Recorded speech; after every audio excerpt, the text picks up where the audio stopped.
Hello everyone, welcome to Paramount classes. I hope कि आप सब अच्छे से होंगे। जैसा कि आप सबको पता है, हमने तीसरा जो आपका चैप्टर है द वैदिक एज वो हमने स्टार्ट किया था और उसका हमने आपके पास वैदिक पीरियड में जो अर्ली वैदिक एज है वो हमने की थी। और आज का जो हमारा टॉपिक है लेटर वैदिक एज और द वैदिक लिटरेचर, इसको हम अच्छे से डिटेल में कवर करेंगे। जो ये वीडियो है ये थोड़ा लंबा हो जाएगा क्योंकि इसमें वैदिक लेटर वैदिक एज को भी डिस्कस करना है और द वैदिक लिटरेचर को भी अच्छे से डिस्कस करना है। तो चलिए आज का जो अपना टॉपिक है वो हम स्टार्ट करते हैं लेटर वैदिक एज से। जो लेटर वैदिक एज है इसका जो टाइम पीरियड है वो है 1000 बीसी से लेकर 600 बीसी तक। ठीक, एक इम्पॉर्टेंट बात, लेटर वैदिक पीरियड जो है इसको हम एपिक एज भी बोलते हैं। अब सवाल यहाँ पे ये उठता है कि इसको हम एपिक एज बोलते क्यों हैं। जो लेटर वैदिक पीरियड है इसको हम एपिक एज इसलिए बोलते हैं, जैसे जो एपिक्स थे जैसे महाभारत रामायण था वो इसी टाइम पे मतलब कंपोज हुई थी, तभी हम इसको एपिक एज बोलते हैं। ठीक है, number first. Number second, in this age जो आर्यंस थे, इस एज में जो आर्यंस थे वो अपनी जो टेरिटरी थे वो एक्सपैंड करने लगे। मतलब जो आर्यंस की जो टेरिटरीज थी वो एक्सपैंड होने लगी at the time of later Vedic period. ठीक, और तीसरी जो इंपॉर्टेंट बात, द कास्ट सिस्टम। ये जो कास्ट सिस्टम है ये इंपॉर्टेंट रोल प्ले करता है लेटर वैदिक पीरियड में। और ये एक चीज देखने को मिली जो अर्ली वैदिक पीरियड में हमें देखने को नहीं मिली। जैसे कास्ट सिस्टम यहाँ पे देखने को मिला, चाइल्ड मैरिज देखने को मिली, डाउरी सिस्टम देखने को मिली, बहुत सारे ऐसे ऐसे मतलब चीज़ें हमें यहाँ पे देखने को मिली जो हमें वैदिक जो अर्ली वैदिक एज थी उसमें देखने को नहीं मिले। ठीक, और यहाँ पे एक बात क्या हुई लेटर वैदिक पीरियड में, यहाँ पे जो वुमेन्स थे उनका जो हक था, उनके जो राइट्स थे वो उनसे छीन ली गई। मतलब वुमेन्स को क्या काम करते थे, वुमेन्स मतलब उनको अलाउ नहीं करते थे असेंबलीज में पार्टिसिपेट करने का।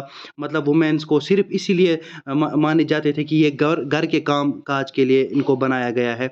मतलब वुमेन्स के साथ टोटली इनजस्टिस इस लेटर वैदिक पीरियड में देखने को मिली। ठीक, तीसरा point, during this point the expansion of large kingdoms was significant development।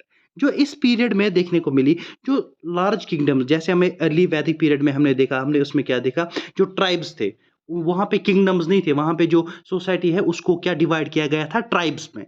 लेकिन जो लेटर वैदिक पीरियड में यहाँ पे किंगडम्स जो थी ये एक सिग्निफिकेंट डेवलपमेंट के तौर पर यहाँ पे इनको देखने को देखा जाता था। ठीक, अब जैसे हमने अर्ली वैदिक एज में उसका बेसिक्स देखा, जियोग्राफिकल एक्सपांशन देखा, सोसाइटी देखी, पॉलिटिकल सिस्टम देखा, उनका इकोनॉमी, उनका रिलीजन हमने देखा, इसी तरह हम लेटर वैदिक पीरियड में क्या करेंगे, पहले इनका बेसिक्स थोड़ा पढ़ेंगे कि लेटर वैदिक पीरियड में क्या क्या था, फिर इनका जियोग्राफिकल एक्सपांशन देखेंगे, फिर सोसाइटी कैसी थी इनकी उसके बारे में डिस्कस करेंगे, पॉलिटिकल सिस्टम देखेंगे, इकोनॉमी देखेंगे और रिलीजन देखेंगे। मतलब हर एक चीज़ को हम स्टेप बाय स्टेप यहाँ पे कवर करेंगे ताकि आपको कोई कंफ्यूजन ना हो। तो पहला हम देखेंगे इसका जो बेसिक्स है वो किस पे मतलब अनिवार्य था। ठीक, मेन सोर्स जो हमारा इसका जो लेटर वैदिक एज का था वो आता है तीन वेदास से, सामवेद, यजुर्वेद और अथर्ववेद। जो इनका जो ये वेदास जो मैंने आपके पास अभी यहाँ पे मेंशन की, इनको हम डिटेल में करेंगे। जो वैदिक लिटरेचर जब हम उठाएंगे टॉपिक उस पे हम इनको डिटेल से मतलब मतलब ये करेंगे, एक्सप्लेन करेंगे। ठीक, हो गया पहला पॉइंट। दूसरा पॉइंट क्या था, जो ब्राह्मणास थे, जो आर्यंस थे और उपनिषद थे, ये भी इस लेटर वैदिक पीरियड में हमें देखने को मिले। ठीक, और यहाँ पे हम क्या काम करेंगे, इनको भी थोड़ा थोड़ा हम लास्ट में क्या काम करेंगे, इनको भी थोड़ा बहुत हम मतलब यहाँ पे डिफाइन करेंगे। ठीक, तीसरा पॉइंट जो है कास्ट सिस्टम, जो मैंने आपको पहले बोला कास्ट सिस्टम जो था वो मेन कैरेक्टरिस्टिक्स ऑफ लेटर वैदिक एज, जो मैंने आपको पहले इंट्रोडक्शन में भी बोला, कास्ट सिस्टम जो है ये यहाँ पे एक सिग्निफिकेंट रोल हमें देखने को मिला जो हमें अर्ली वैदिक एज में नहीं मिला। और यहाँ पे चार कास्ट्स हमें देखने को मिले जिसमें हमें ब्राह्मण, क्षत्रिय, वैश्य, शूद्र, ये चार कास्ट हमें देखने को मिले। ठीक, बेसिक्स आया समझ, अब आगे चलते हैं। दूसरा जो है geographical expansion.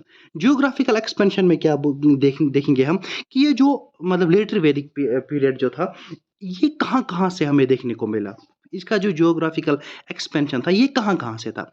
The Aryan started moving towards the east. इन्होंने स्टार्ट किया मूव करना, जैसे मैंने आपको इंट्रोडक्शन में पहले ही बोला कि जो आर्यंस थे यहाँ पे लेटर वैदिक पीरियड में क्या काम हुआ, इन्होंने अपनी जो टेरिटरी थी ये एक्सपैंड करने लगे। ठीक, तो इन्होंने शुरू कहाँ से किया? Started moving towards the east. They expanded their territory up to eastern Gangetic plains. Eastern Gangetic plains में आपने पढ़ा होगा ज्योग्राफी में, जो ईस्टर्न गंगेटिक प्लेन्स थे इन्होंने एक्सपैंड किया अपनी टेरिटरी कहां तक? ईस्टर्न गंगेटिक प्लेन्स तक। दूसरा point, major portion of Gangetic valley where the gradually settled.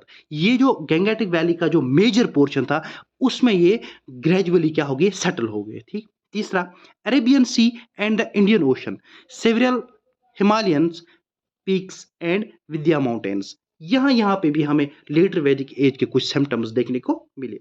Gradually moving, फिर उन्हें एक साथ मूव किया ईस्टवर्ड। ठीक, they came to occupy eastern UP, जिसको हम कोसाला बोलते थे उस टाइम में, और नॉर्थ बिहार जिसको हम बोलते थे विद्या, और during the later Vedic period. मतलब ये ग्रेजुअली इन्होंने स्टार्ट किया ईस्ट वर्ड में, और इन्होंने क्या ऑक्यूपाई किया? Eastern UP, north Bihar. किस टाइम पीरियड में? लेटर वैदिक पीरियड में। ये था जियोग्राफिकल एक्सपेंशन। अब आगे चलते हैं सोसाइटी के बारे में। अब थोड़ा बहुत हम इनको डिटेल में करेंगे कि इनकी जो सोसाइटी थी वो कैसी थी। ठीक, पहला पॉइंट आपके स्क्रीन पे, द लेटर वैदिक सोसाइटी वाज डिवाइडेड इनटू 4 वर्नास।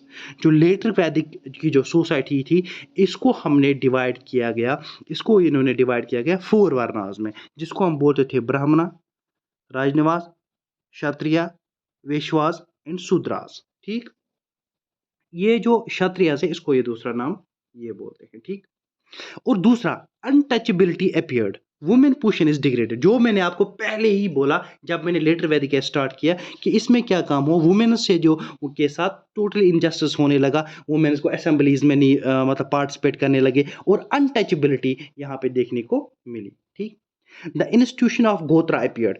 गोत्र यहाँ पे जो मतलब वैदिक पीरियड में जो गोत्र है ये यहाँ पे हमें देखने को मिले, institution of gotra. Caste exogamy, most important point, caste exogamy was extensively practised. यहाँ पे जो कास्ट एक्सोगेमी थी वो मतलब क्या की गई, मतलब ये मतलब ज़्यादा से ज़्यादा देखने को मिली यहाँ पे। ठीक, ये थी सोसाइटी। ठीक, और आगे चलते हैं पॉलिटिकल सिस्टम। अब इनका हम पॉलिटिकल सिस्टम देखते हैं।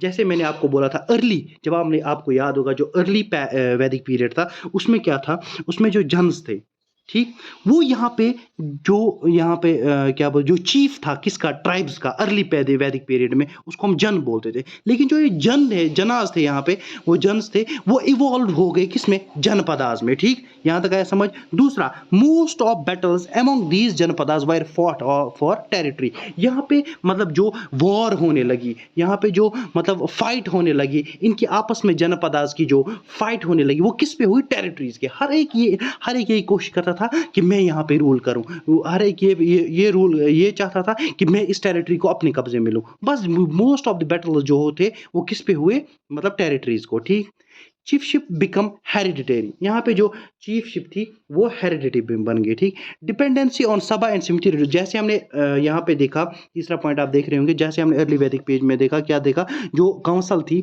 सभा और समिति की, वो यहाँ पे हमें देखने को नहीं मिली। ठीक, द टर्म राष्ट्रीय indicate territory first appeared in this period. जो राष्ट्रीय जो इंडिकेट टेरिटरी करता है वो फर्स्ट इसी लेटर वैदिक पीरियड में देखने को मिला। ठीक, आगे चलते इकोनॉमी। अब इकोनॉमी इनका थोड़ा डिटेल में हम करते हैं। The economy in the early Vedic period was supported by animal husbandry. Animal husbandry इनका मेन था, और एग्रीकल्चर पे भी इनका ज़्यादा से ज़्यादा क्या था? इंपॉर्टेंस देते थे ये। ठीक, इकोनॉमी इनकी जो ज़्यादातर, आप ये याद रखिएगा, जो इकोनॉमी थी किसकी? मतलब लेटर वैदिक पीरियड की, वो ज़्यादा से ज़्यादा 2 चीज़ों पे मतलब इनकी डिपेंड थी, एक एनिमल हस्बेंड्री में और एग्रीकल्चर पे। ठीक, cows were considered a symbol of wealth and prosperity. जो काउज थी, जो गाय थी, गाय को यहाँ पे माना जाता था symbol of wealth and prosperity. ठीक, और यहाँ पे इसी एज में मैं आपको यहाँ पे एक पॉइंट ऐड ऑन करूँगा। इसी एज में जो काऊ की ये है स्लॉटर जो थी काऊ को मारना, वो यहाँ पे बैन किया गया था। क्यों बैन किया गया था? वो इसलिए बैन किया गया था क्योंकि काऊ को क्या माना जाता था? Wealth and prosperity. ठीक, अगर कोई फॉर एग्जांपल कोई हम बिजनेस या ट्रेड भी अगर इनमें कोई होता था ना, मतलब यहाँ पे लेटर वैदिक पीरियड में वो काऊ से होता था। मतलब काऊ को ये यहाँ से देते थे, वहाँ से कुछ मतलब काऊ जो है वो मेन जो इंपॉर्टेंट रोल प्ले करती है लेटर वैदिक पीरियड में। ठीक, collection of taxes and tributary was made compulsory. जो अर्ली वैदिक पीरियड में हमने देखा, अर्ली वैदिक पीरियड में हमने ये देखा कि जो ट्रैक्स थी, जो टैक्सेस थे, वो वहां पे कंपलसरी नहीं थे। लेकिन लेटर वैदिक पे यहाँ पे लेटर वैदिक पीरियड में हमने क्या देखा, यहाँ पे कलेक्शन ऑफ टैक्सेस को क्या कंपलसरी किया गया। ठीक, जो सोसाइटी थी ये लार्जली रूरल थी toward the end of the period. There are traces of the beginning urbanization. जब ये एंड हो गई, ये जो पीरियड था early Vedic period, letter Vedic period का जो एंड हो गया, तब जो है वो जो सोसाइटी है वो अर्बनाइजेशन की तरफ मूव करने लगी। ठीक, और अब रिलीजन को हम या ज़रा यहाँ पे देखें। अब यहाँ पे हम रिलीजन को थोड़ा इनका डिस्कस करेंगे। ठीक है, रिलीजन क्या था? Prajapati and Adi Purush become the supreme god in the later Vedic period. Prajapati और आदि पुरुष, या प्रजापति या आदि पुरुष, ये सुप्रीम गॉड माने जाते हैं लेटर वैदिक पीरियड के। ठीक, Rudra was merged into Shiva first time appeared. अब यहाँ पे ये जो मैंने वर्ड लिखा है, ये मैंने क्यों लिखा है, इसको मैं आपको थोड़ा बहुत डिटेल में बताऊंगा। जो ये रुद्रा था, ये इसको ये मानते थे लॉर्ड ऑफ स्टॉर्म। ठीक, लेकिन यहाँ पे क्या काम हुआ, रुद्रा जो है वो मर्ज हुई किसमें? शिवा में, जो फर्स्ट टाइम अपीयर हुई यहाँ पे। ठीक, few instances of idol worships are reported. कुछ हमें इंटेंसेस मिले आइडियल वर्शिप के, यहाँ पे कहाँ पे? Letter Vedic period. ठीक, यहाँ तक आया समझ? Rituals, sacrifice, requirements of supervising priests made religious life complex.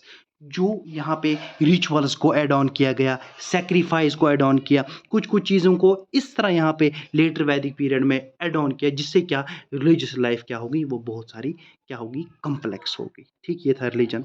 आगे चलते हैं। अब मैंने जो आपको बोला सेकंड पार्ट इसका जो था वैदिक लिटरेचर। अब जो यहाँ पे हम जो डिस्कस करेंगे द वैदिक लिटरेचर। वैदिक लिटरेचर क्या था? Vedic literature refers to writings inspired by और drawn from the Vedas. Vedas से जो राइटिंग्स ली गई उनको हम कहते हैं Vedic literature. The Vedas are one of the oldest Hindu scriptures and contain collections of hymns, formulas and praise. ठीक, वेदास जो थे ये ओल्ड हिंदू स्क्रिप्चर्स माने जाते हैं। ठीक, और यहाँ पे श्रुति वैदिक literature consists of text central to Hinduism. Classic Shruti literature includes all the Vedas, Upanishads, Aryans and Brahmans. ठीक, यहाँ तक आया समझ? अब आगे चलते हैं। Smriti Vedic literature refers to literature that was written after the Vedic period concluded. जब वैदिक पीरियड कंक्लूड हुआ उसके बाद ये स्मृति वैदिक लिटरेचर लिखा गया। Smriti literature means literature that remembered. मतलब स्मृति मतलब लिटरेचर वो लिटरेचर हुआ जिसको हम याद कर सकते। ठीक, श्रुति जो वैदिक लिटरेचर था, ये मैंने आपको बोला consisting of text central to Hinduism. ठीक, classic shruti literature includes all the Vedas, Upanishad जिसमें था, आर्यकास थे एंड ब्राह्मण्स थे। ठीक, तो यहाँ पे जो वेदास थे इनके जो 4 टाइप्स यहाँ पे मेंशन किए गए हैं, ऋग्वेदा, समवेदा, यजुर्वेदा, अथर्ववेदा। इनको हम थोड़ा बहुत देखेंगे। ऋग्वेदा क्या था? The Rigveda is also known as the first testament of human kind and is one of the oldest religious text in the world. पूरी दुनिया में ये सबसे पुराना रिलीजियस टेक्स्ट माना जाता है ऋग्वेदा। ठीक, दूसरा, there are 1028 hymns in the Rig Veda. These hymns are also called suktas. The Rig Veda is a collection of 10 books. कितने? 10 books, and each of these books is called mandala. ठीक, यहां तक आया समझ? कोई टेंशन तो नहीं, आगे चलते हैं। Rigveda has a total of 10,600 verses which are covered in 10 books. ये जो मैंने आपको यहाँ पे बोला, इसके जो 10 बुक्स हैं उनमें से वर्सेस कितने हैं? उसके वर्सेस कितने हैं?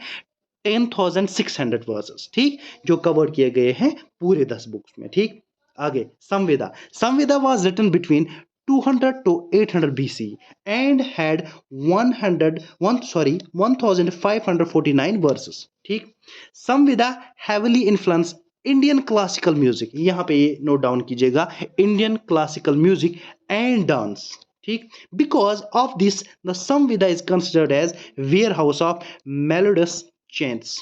ठीक, यहां तक आया समझ. अब आगे चलता है. Samaveda is divided into two parts. Part 1 गाना melodies and part 2 has 3 verse books called Archika.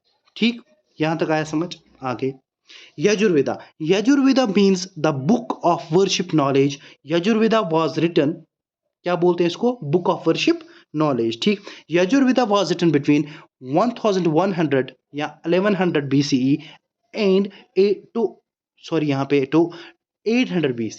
ठीक, Yajurveda compiles chants mantras that persist offer during rituals. जब रिचुअल्स होते हैं तो यहाँ पे ये यजुर्वेदा को क्या, उसके जो चेंट्स और मंत्रास है ये परसिस्ट किए जाते हैं, मतलब पढ़े जाते हैं ड्यूरिंग रिचुअल्स. ठीक, Yajurveda is two types, Krishna Yajurveda and Shukla Yajurveda. ठीक, last point, while the Krishna Yajurveda, जो ये कृष्णा यजुर्वेदा है, वर्सेस आर नॉट अरेंज्ड, ये अरेंज्ड फॉर्म में नहीं थे, they are arranged in Shukla Yajurveda. मतलब जो इसके वर्सेस हम यहाँ पे मैं आपको बोलता हूँ, यजुर्वेदा के जो वर्सेस थे ना, ये अरेंज्ड कृष्ण यजुर्वेदा में नहीं थे. किस में थे, शुक्ला यजुर्वेदा में. ठीक, यहां तक आया समझ. आगे चलते हैं. अथर्ववेदा जो लास्ट है, the book enumerates the daily procedure of life. जो डेली प्रोसीजर ऑफ लाइफ है उसका जिक्र किस में हुआ था, अथर्ववेदा में. ठीक, रिटन बिटवीन 1000 to 800 BC.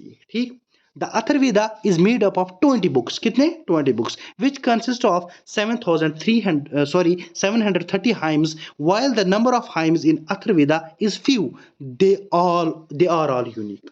ये टोटली मतलब कम ही हाइम्स थे, कम ही मतलब यहाँ पे वर्सेस ये हाइम्स थे, लेकिन वो क्या थे, यूनिक थे. वो किसी के साथ मतलब यहाँ पे मिलते नहीं थे, वो टोटली यूनिक थे. ठीक, तो अब आज की क्लास में जो हमने क्या देखा, आज की क्लास में हमने आपके पास यहाँ पे हमने वैदिक लिटरेचर, पहले हमने लेटर वैदिक एज को थोड़ा बहुत, लेटिक वैदिक पीरियड को हमने थोड़ा डिस्कस किया, उसके बाद इसके हमने बेसिक्स देखे, उसके बाद हमने यहाँ पे आपके पास इसका जियोग्राफिकल एक्सपेंशन देखा, सोसाइटी देखा, पॉलिटिकल सिस्टम देखा, इकोनॉमी देखी, रिलीजन देखी, फिर वैदिक लिटरेचर को थोड़ा बहुत हमने क्या डिफाइन किया, फिर हमने ऋग्वेदा देखा, सामवेद, यजुर्वेद, अथर्ववेद. तो इस तरह से आपका जो तीसरा जो चैप्टर है द वैदिक लिटरेचर या द वैदिक पीरियड, वो आपका यहाँ पे कंप्लीट हो जाता है. तो आगे जो लेक्चर है वो हम द महाजनपदास को से हम क्या करेंगे, स्टार्ट करेंगे. ठीक,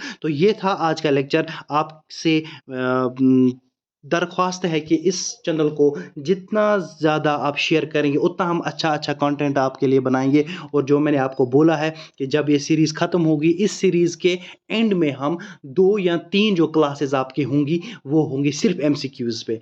MCQs पे हम करेंगे, क्योंकि जब तक ना आप MCQs करोगे तब तक आपको किसी भी टॉपिक पे कोई भी होल्ड नहीं हो सकता. तो ठीक है, आज आपका बहुत बहुत शुक्रिया. और ये अपनी ये जो चैनल है हमारे, वो जो वीडियो है आगे भी शेयर कीजिएगा. Thank you so much.